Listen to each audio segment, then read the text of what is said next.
هذا القبر الذي كان محصن بالحديد ومحصن لربما من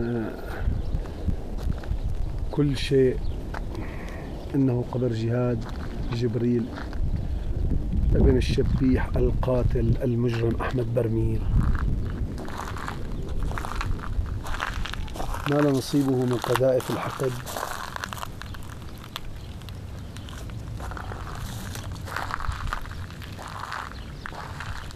الأسدية التي استهدفت مخيم اليرموك ومقبرة اليرموك.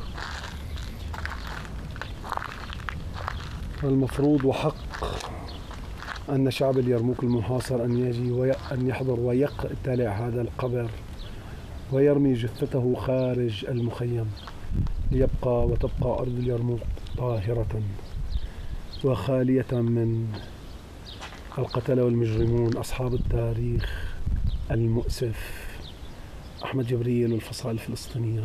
لكم يوم ستنالون عقابكم من شعبكم. الله أكبر.